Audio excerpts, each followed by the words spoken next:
बिस्मिल्लाहिर्रहमानिर्रहीम। अस्सलामु अलैकुम वरहमतुल्लाहि वबरकातुहू।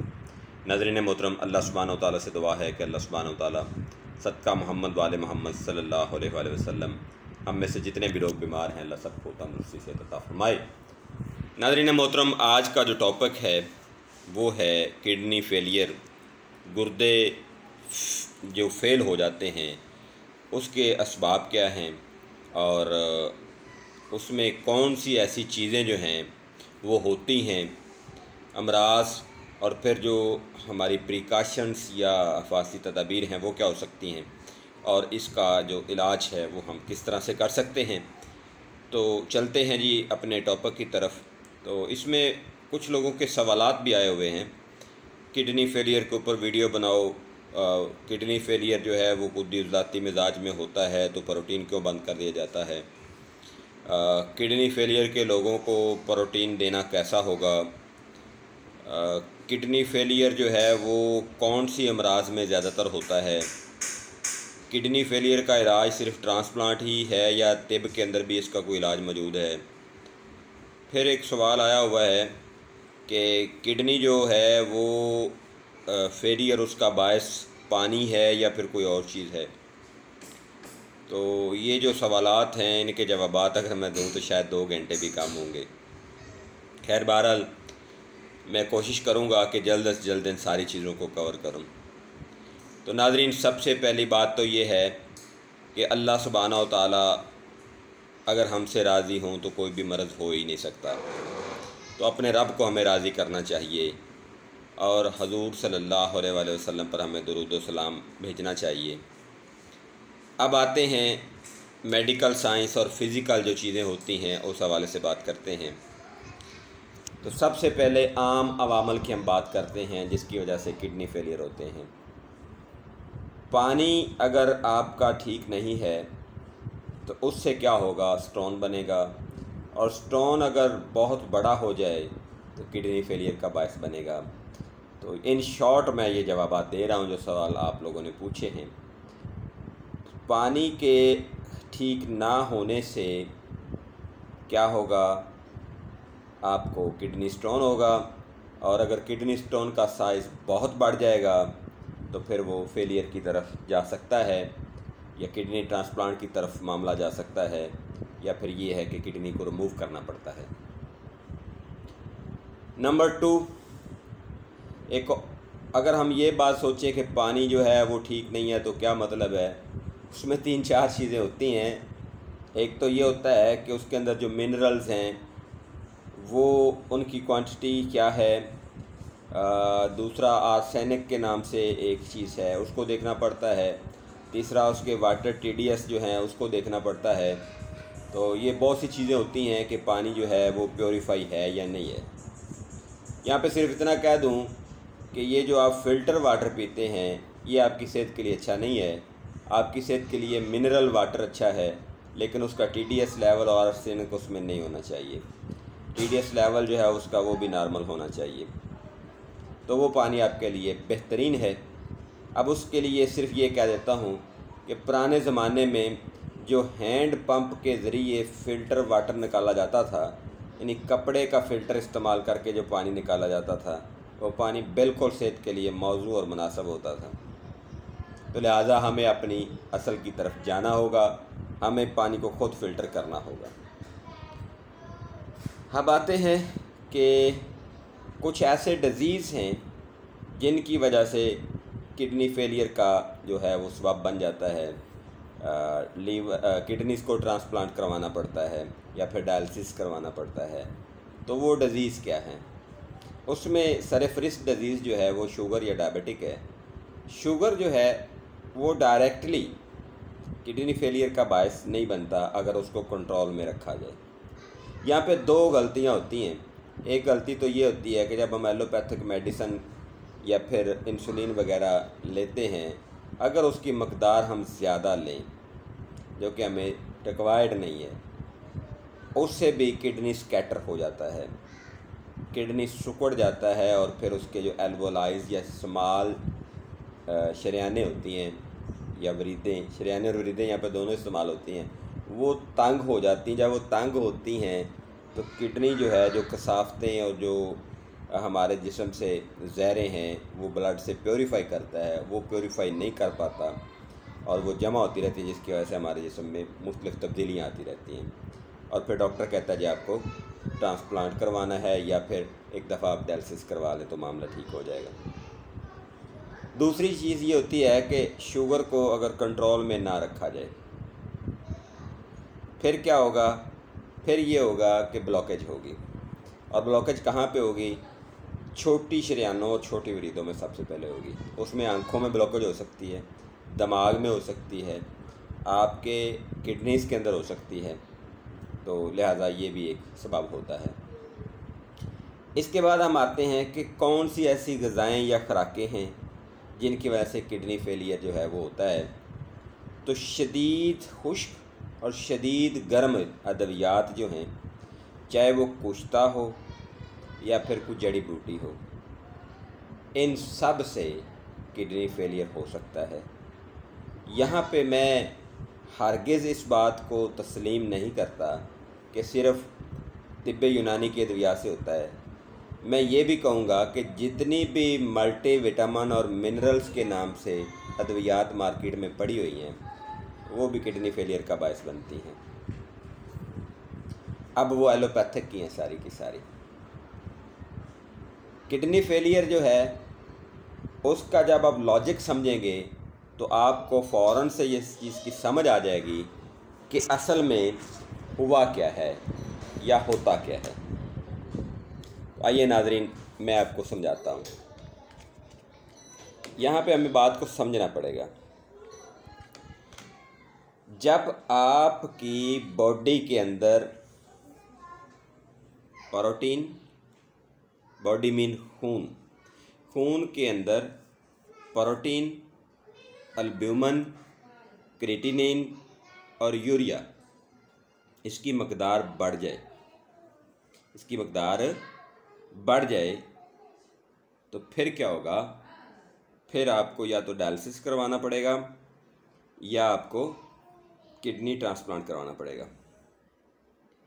अब इसकी मकदार बड़ी क्यों है? ये जो चीज़ें मैंने काउंट करवाई हैं आपको, जो कि आपको लैब से पता चलती हैं, इसके बढ़ने की वजह, सबसे पहली वजह है गुर्दे की सोजिश, जिसको हमारे यहाँ बड़ा लाइट लिया जाता है।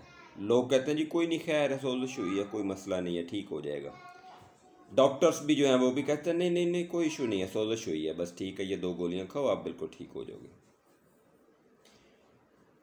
मोहतरम सर, जब सोजिश होती है तो एल्वोलाइज जो हैं वो ब्लॉक होती हैं, शरीयाने वरीदें तंग होती हैं, प्योरीफिकेशन का अमल सुस्त होता है, उससे वहाँ पे स्टोन बनने के चांसेस ज़्यादा होते हैं। ठीक है जी। मिजाज वहाँ पे कौन सा होता है जब इस सोजिश होती है? गर्म खुश्क मिजाज होता है जी। नंबर 2, दूसरी जो वजह है, पहली वजह सोजिश, दूसरी वजह पत्थरी का होना। अब पत्थरी कोई भी हो, उसका जब साइज़ बढ़ जाएगा और वो हद से ज़्यादा बढ़ जाएगा, एल्वोलाइज ब्लॉक हो जाएंगी, तो भी किडनी फेलियर जो है वो हो सकता है। तीसरी वजह शुगर और चौथी वजह ब्लड प्रेशर। ब्लड प्रेशर के बहुत ज़्यादा बढ़ जाने से भी किडनी फेलियर हो जाता है। अब मैंने आपको बता दिया कि कौन सी चीज़ें खून में ज़्यादा होती हैं तो क्या होता है, और किडनी फेलियर जो है वो सिर्फ गर्म खुश्क मिजाज में ही होता है। अब मैं आता हूँ इसकी आसान अलामात क्या हैं जिसके हम देख कर अंदाज़ा कर सकते हैं कि हम खुदा न खास्ता डायलिसिस या ट्रांसप्लांट की तरफ जा रहे हैं। इसकी बड़ी ही अहम अलामत है यूरिन का इंतहाई कम मकदार में आना, थोड़ी मकदार में आना, और ये मतलब सुबह का किया हुआ शाम को आना। दूसरी अहम अलामत ये है कि यूरिन का इंतहाई गाढ़ा, गदला, डार्क और बदबूदार होना। तीसरी इंतहाई अहम अलामत ये है पाँव का पिंडलियों का सूज जाना, फूल जाना। फिर जाके आपको ये भी अलामत हो सकती है कि किडनीज़ के मकाम पे दर्द होना, ये भी अलामत हो सकती है वॉमिटिंग का या उल्टी का आना। ये भी अलामत हो सकती है कि नींद का बहुत ज़्यादा आना। तो ये वो सारी अलामात हैं जिससे आप अंदाज़ा कर सकते हैं कि आपके किडनीज़ की कंडीशन क्या है। फिर उसके बाद आपके पास बहुत से टेस्ट हैं, वो आप करवा सकते हैं। आप देख सकते हैं अल्ट्रासाउंड की मदद से किडनीज़ की कंडीशन क्या है। आप देख सकते हैं जो रेनल फंक्शन टेस्ट है उसकी मदद से, आप यूरिन का जो एनालिसिस टेस्ट है उसकी मदद से देख सकते हैं।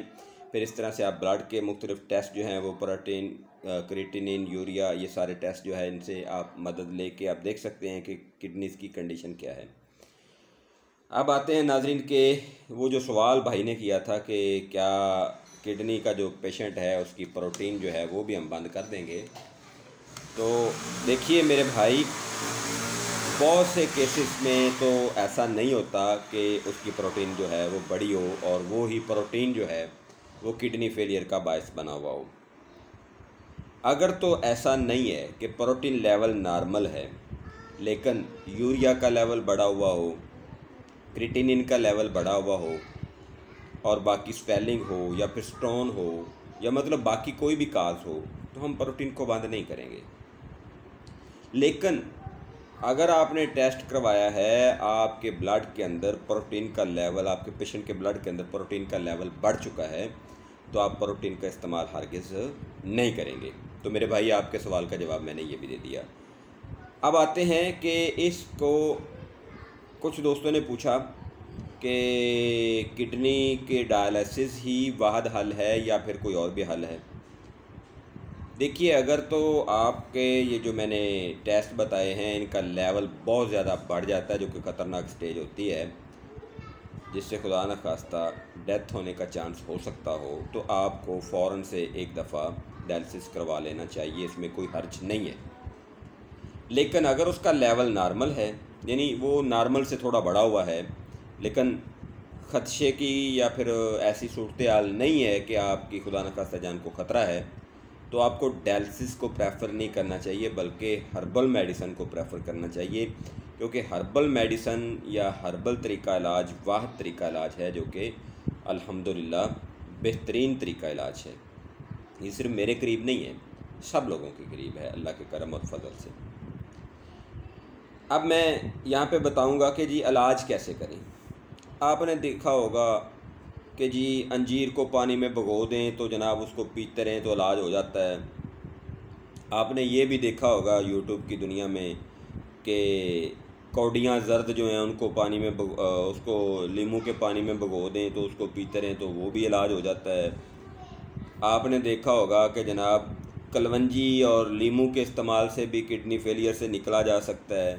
आपने देखा होगा कि शहद, कलवंजी और पानी जो है गर्म पानी, उससे भी अगर हम पीते रहें तो हम निकल सकते हैं। देखिए मेरे भाई, ये सारी की सारी क्या चीज़ें हैं कि मेरी दादी अम्मा ने बताई और मैंने कर ली, मेरे दादे ने बताई और मैंने कर ली, आप भी कर लो। ये वो चीज़ें हैं, ये लॉजिकली ट्रीटमेंट नहीं है। अब इससे क्या होता है, इससे ये होता है कि अगर तो वो जो दादी अम्मा ने किया था उसको वो जो मसला था उसने उसकी जो कंडीशन थी वो सेम थी जो कि आपने जिसको बताया है, तो उसको भी फ़ायदा हो जाएगा, अदरवाइज़ उसको होगा नुकसान। यहाँ पे मैं एक बात बताता हूँ। देखिए, अगर आपका एक सिंपल बात बताता हूँ, अगर आपका पस सेल बड़े हुए हैं, पस पीप, आपके यूरिन में पीप आ रहा है, वहाँ पे दादी अम्मा नानी अम्मा की कहानियाँ नहीं चलेंगी। वहाँ पे एक मेथड ऑफ ट्रीटमेंट चलेगा, वो ये है कि आप उसको तार सर्द या सर्द तार अद्वियात यानी रतूबात बढ़ा दें, तो रतूबात वहाँ पे आएंगी तो पस ख़त्म हो जाएगी। फिर अगर वहाँ पे रेड सेल आ रहे हैं, यूरिया और क्रिएटिनिन है, ठीक है, या प्रोटीन है, तो वहाँ पे हम उसका इलाज तार सर्द करेंगे। वहाँ पे हम उसका इलाज क्या करेंगे? तार सर्द, सर्द तार और तार सर्द, तिब यूनानी में एक ही चीज़ का नाम है। सर्द तार और तार सर्द तिब यूनानी में एक ही चीज़ का नाम है, लेकिन तिब नज़रिया मुफरद अज़ा में ये दो अलग चीज़ों का नाम है। एक में वो कहते हैं कि बलगम की ये मशीनी तरीक़ है, दूसरे में वो कहते हैं उसलात की ये कीमियावी तरीक़ है। खैर बहरहाल तिब नज़रिया मुफरद अज़ा में ये है, और तिब यूनानी में सर्द तार और तार सर्द बलगम को ही कहा जाता है। तो मेरे मोहतरम भाइयों, यहाँ पे हमें बलगम को पैदा करवाना है। बलगम से मीन है पानी की मकदार को बढ़ाना है आपकी बॉडी में भी, और यूरिन को पैदा भी करवाना है। अब यूरिन पैदा कब होगा? जब गुर्दे उसको वाश करेंगे, गुर्दे उसको निकालेंगे खून के अंदर से, क्योंकि गुर्दे का काम यही है ना, पेशाब पैदा करवाना है, पेशाब को बढ़ाना है। जब पेशाब पैदा होगा, बढ़ेगा, तो उसके साथ जितनी कसावतें हैं वो खारिज होंगी। लेकिन वो कब होंगी? जब गुर्दों की सोजिश ख़त्म होगी, पत्थरी जो है वो टूटेगी या कम होगी, क्रिएटिनिन का लेवल कम होगा, यूरिया का लेवल कम होगा, प्रोटीन का लेवल कम होगा। ये तीनों लेवल तो बाद में कम होंगे ना, जब वहाँ पे वो गुर्दा अपना फेल सही करना शुरू करेगा, तो इनको फिर वो खारिज करेगा।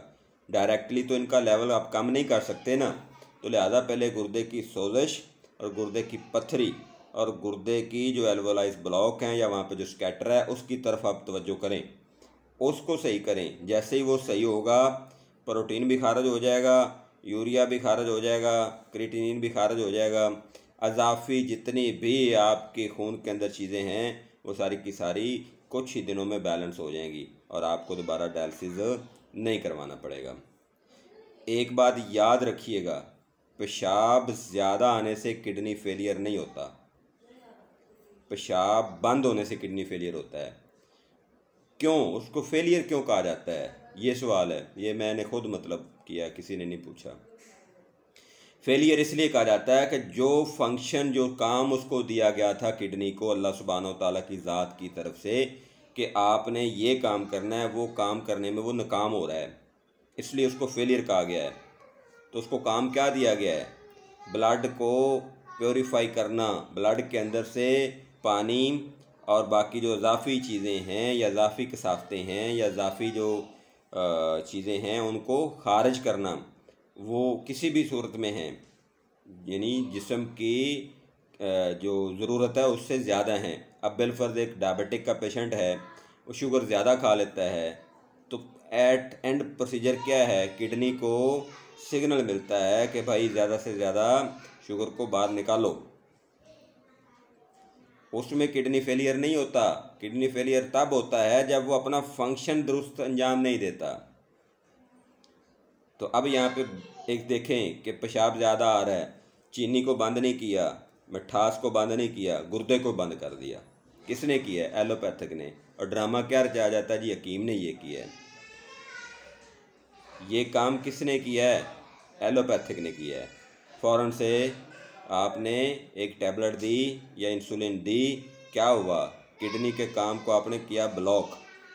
ब्लॉक करने से क्या हुआ? किडनी फेलियर की तरफ गया, डायलिसिस की तरफ गए, और फिर डायलिसिस करते करते करते करते क्या हुआ? आपने कहा जी अब इसको या तो ट्रांसप्लांट करवा लें या फिर ये निकालना पड़ेगा, और अगर खुदा न खास्ता दोनों गए तो बंदा गया। तो मेरे प्यारे नाजरीन, इन चीज़ों को लॉजिकली देखना होता है, एक एक चीज़ को। ये नहीं है कि जनाब गुर्दे का ये मसला हो गया तो एक ही नुस्खा हर जगह पे काम कर जाएगा। और माजरत के साथ, बहुत माजरत के साथ, मैं बहुत प्यार करता हूँ तिब नज़रिया मुफरद अज़ा से, और मैं बहुत प्यार करता हूँ तिब यूनानी से, लेकिन मैं उन लोगों से प्यार नहीं करता जो ड्रामे करते हैं। हर चीज़ को समझें, एक एक चीज़ को देखें। ये नहीं है कि ये एक ही चीज़ हर जगह पे काम कर जाएगी। अब जिस तरह से अगर मैं बात करूं कि गुर्दे में आप कहें जी हम 6 नंबर में या 1 नंबर में ट्रीटमेंट करके हम कामयाब हो जाएंगे, हो सकता है आप हो जाएं, लेकिन वहाँ पे जो गुर्दे के फंक्शन के लिए चीज़ अल्लाह ने बनाई है, जब तक वो नहीं देंगे तो हम कामयाब नहीं होंगे। ठीक है जी। इसके ऊपर मज़ीद भी इंशाल्लाह मैं वीडियो बनाऊंगा नाज़रीन मोहतरम, लेकिन आपके कमेंट्स के ऊपर कि आप क्या जानना चाह रहे हैं, जो भी आपका सवाल है, जो भी आप जानना चाह रहे हैं वो आप सवाल करें, इंशाल्लाह आपका भाई आपको जवाब देगा।